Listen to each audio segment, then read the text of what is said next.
Now, on another matter, on the whole, the reckless taxing and spending spree that Democrats want to ram through will hurt families and help China. But when you take a close look, there are some special groups of people here at home who would make out like bandits. There are specific special interests that Democrats take great pains to look after. Let me give you an example. A whole chunk of money the Democrats' proposal supposedly sets aside for patient health care would actually finance ultra-generous benefits for members of the powerful left-wing union, the SEIU. The big labor bonanza doesn't stop there. Democrats' tax plans would allow the expiration of Americans' above-the-line deduction for charitable and nonprofit donations.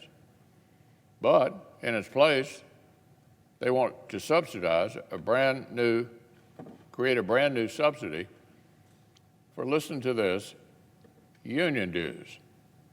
Tough luck for the Red Cross and your church collection plate. Washington Democrats say big labor bosses come first.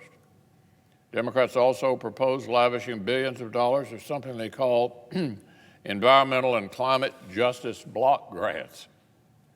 Environmental and climate justice block grants. It sounds like a gift wrap giveaway to the universe of nonprofits and activist groups that simply exist to grift off of government grants. They'd spend billions more on tax credits to subsidize luxury purchases that are overwhelmingly made by wealthy people, like electric cars and $8,000 electric bicycles. Then there are billions more in special subsidies and loans for the next generation of Solyndras. The gravy train doesn't stop there. When the Biden administration proposed spending $40 billion on public housing renovations, the senior senator from New York urged them to double down and spend another $40 billion exclusively on his hometown. Exclusively on his hometown. That's $40 billion to a housing authority that is apparently well known for bribery and mismanagement simply because the Democratic leader requested it. Meanwhile, in Speaker Pelosi's backyard of San Francisco, the elite trustees of a massive park and development project, oh boy, they're licking their chops. The Speaker plans to set aside $200 million of the spending spree for this park that is specifically not meant to receive taxpayer money so they can focus on, quote, environmental and social justice. Democrats' spree would also tear down longstanding bipartisan Hyde Amendment protections so they can directly fund abortion providers like Planned Parenthood with taxpayer dollars.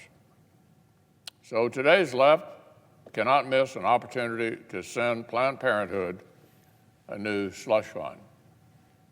And then there's the Democrats' obsession with the so-called SALT cap.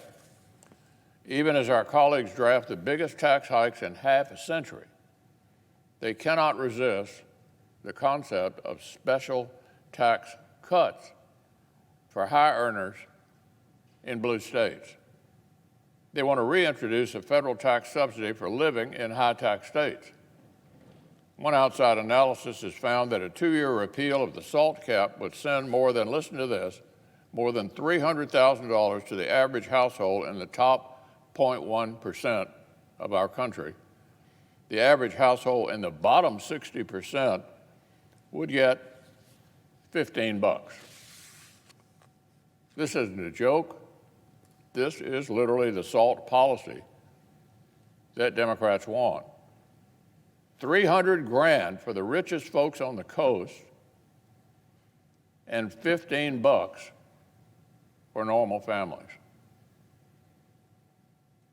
It's the same setup everywhere you look. Special interests who are connected to the Democratic Party, oh, they'd make out like bandits. And middle-class families, they'll get the bill.